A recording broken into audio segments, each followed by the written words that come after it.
Continuamos en Mega Noticias y le agradezco a Eduardo Higuera, analista político y profesor de posgrado de la Universidad Anáhuac, que esté con nosotros esta tarde en este espacio de noticias. Eduardo, ¿cómo está? Muy buenas tardes. Hola, ¿qué tal, Juan Carlos? Gracias por la invitación. Muy bien, aquí a tus órdenes y de tu audiencia. Eduardo, este gobierno tiene prisa y los diputados que pertenecen al partido en el gobierno también parece que tienen prisa y han estado aprobando una serie de reformas, de cambios a las leyes en nuestro país. En las últimas semanas, cambios a la ley eléctrica, a la ley de hidrocarburos. Esta semana justamente ya se reguló el outsourcing, la subcontratación, en donde viene un apartado en donde se topan a 3 meses los pagos de reparto de utilidades, en fin, muchas reformas, muchos cambios legales, pero también esto trae consigo una lluvia de amparos. Pero para poner en contexto a la audiencia, Eduardo, ¿qué es un amparo y por qué esta lluvia de amparos en el primer tema, en el tema eléctrico, por ejemplo? Mira, el amparo básicamente es una acción legal a través de la cual una persona ya sea física o moral, busca detener lo que considera es una acción abusiva de un ente con poder. En este caso, el ente con poder sería el Estado mexicano, y lo que estarían tratando de hacer las personas que presentan amparo es que no se les afecte en lo que consideran sus derechos.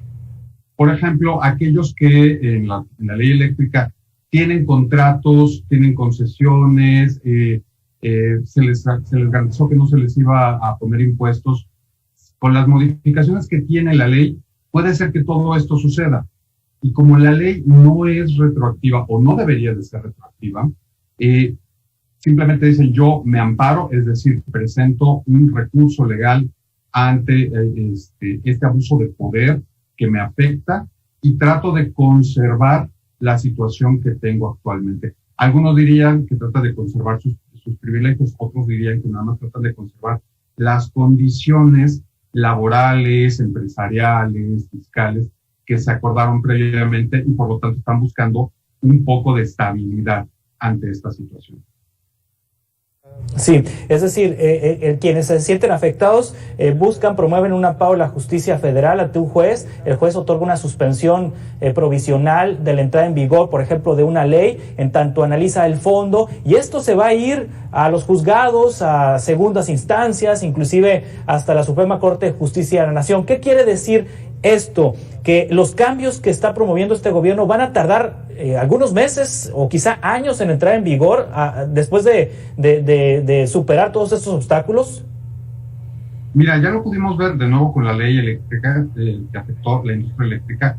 Todos aquellos productores privados de energía eléctrica a través de lo que se llama energía limpia, tecnologías limpias como la energía solar o eólica, ya se están amparando para que no se les apliquen los efectos de esta ley, y esto significa retrasos y retrasos y retrasos. En algunos casos no se va tan largo. Recordemos, por ejemplo, el caso de Santa Lucía, cuando los pueblos originarios cercanos al nuevo aeropuerto internacional Felipe Ángeles decidieron ampararse porque les estaba afectando en su forma de vida. Bueno, eso se resolvió relativamente rápido, en meses. Pero esto es algo que es mucho más delicado y que va a tardar muchísimo. Además, como tú bien dices, va a ser una cascada, van a ser miles de personas y muchas empresas también las que traten de ampararse ante los efectos de esta ley, y por lo tanto hay muchos que dicen que la ley nació muerta. Yo no llegaría a ese punto, pero sí creo que está en la unidad de cuidados intensivos. Varias de estas leyes van a estar y están en cuidados intensivos, y por lo tanto van a tardar, si es que llegan a funcionar, mucho tiempo, tal vez años. Esto explica en gran medida la prisa que tiene la legislatura actual. En este momento, el partido oficial, Morena, tiene la mayoría y puede hacer estos cambios sin demasiados problemas. Pero ¿qué va a suceder si el 6 de junio, pierden la mayoría legislativa? Puede ser que estas mismas leyes se echen para atrás, puede ser que se promulguen nuevas leyes que sean diferentes, tal como hizo el actual gobierno, por ejemplo, con la reforma educativa. Entonces, pues eso explica la prisa, y eso explica también que tantas personas están dispuestas a ampararse. Puede ser que si resisten algunos meses o un año, esta situación cambie completamente y los efectos de la ley no se les apliquen, por lo tanto, puedan restituir la situación original y sus derechos afectados de acuerdo con su propia visión.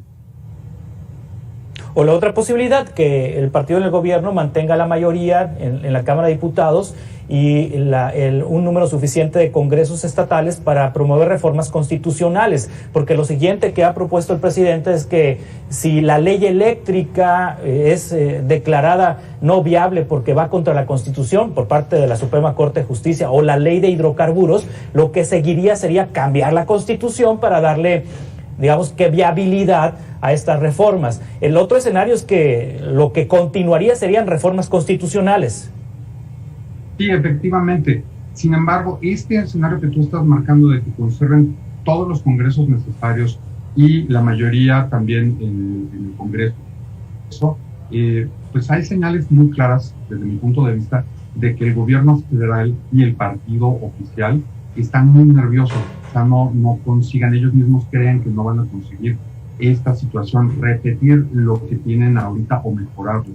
Eso explica, insisto, la prisa que tienen. Sí, como tú dices bien, Francisco, puede ser que se conserve y entonces haga cambios constitucionales, que se haga un proceso legislativo constituyente, se modifique la Constitución o incluso se llame a generar una nueva Constitución a través de un proceso constituyente, como se ha hecho en otros países, por ejemplo, pienso en este momento en Bolivia. Sin embargo, no creo que eso es lo que vaya a suceder. Y te lo digo con sinceridad. Son dos vertientes, una la legal que estamos hablando en este momento y la otra político-electoral. Y yo creo que lo político-electoral no es positivo para el proyecto legal del gobierno actual. Sí, hay otras leyes que impactan directamente a las personas, y esto que se aprobó en el Senado de la República esta semana para crear un padrón de datos biométricos de los usuarios de telefonía en este país. Las empresas telefónicas tendrán que, cuando entre en vigor esta legislación, que recopilar las huellas digitales, el iris de los ojos de las personas, para hacer un padrón con el objetivo de prevenir delitos. Hay organizaciones civiles que aseveran que esta información, estos datos personales son pues de las personas, y esto pudiera provocar una vulneración a la privacidad, vulnerar la privacidad de las personas. Pues ya hemos visto cómo padrones, directorios y demás se venden hasta en el internet, en Facebook o en el Mercado Libre. En fin, esta situación, ¿qué opinión le merece esta legislación aprobada en el Senado? Es totalmente inconstitucional y violatoria de los derechos humanos de las personas y los usuarios. Eso es definitivo. La Suprema Corte de Justicia no va a poder, cuando llegue el caso hasta ellos, no va a poder tener la posibilidad de argumentar algo que sea contrario a eso. Así de sencillo. Y eso también está siendo generado por una novatez legislativa por parte de los congresistas morenistas que tenemos ahí. Tienen esa prisa de cambiar todo tan rápido y no toman en cuenta todo lo que significa el trabajo legislativo. Ya vimos que, por ejemplo, las leyes que se están aprobando, la ley eléctrica, es violatoria de tratados internacionales.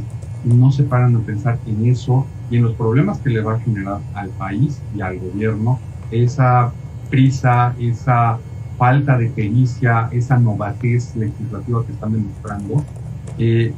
Va a llegar el punto en el que la Suprema Corte va a hacer un corte de caja y va a decir esto, los datos personales pertenecen a cada uno de los ciudadanos mexicanos, no pueden ser requeridos.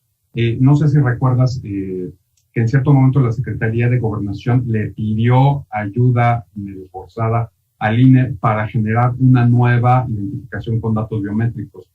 Y el INE le respondió, esto es inconstitucional. Bueno, es el mismo caso con el celular. Tener estos registros no garantiza la seguridad de las personas en este país. Al contrario, cuando se generó el famoso Renault, el intento que hubo en unos sexenios anteriores de hacer este mismo tipo de registros, se incrementaron las extorsiones, se incrementaron los riesgos a la propiedad de muchos de los ciudadanos. Entonces yo creo que eso es lo que va a suceder aquí. Primero, mientras sucede que llega a la Suprema Corte de Justicia y determina que no es constitucional, vamos a ver un incremento en extorsiones telefónicas, en intentos de fraude, etcétera, etcétera, etcétera, porque como tú bien dices, esto se consigue hasta en Tepito, ¿no? El caso del padrón electoral que se vendía en Tepito hace unos años también es emblemático de lo que puede suceder con esto. Entonces, simplemente no va a pasar, ese es mi punto de vista. Y como no va a conservar aparentemente la mayoría suficiente para cambios constitucionales, el gobierno actual se van a encontrar en un problema que ellos mismos provocaron, ¿no? Eduardo Higuera, analista político y profesor de posgrado de la Universidad Anáhuac, muchas gracias por tomar esta videollamada. Estaremos en contacto platicando de esos temas. Muchas gracias, Juan Carlos. Gracias a tu audiencia. Hasta pronto. Gracias.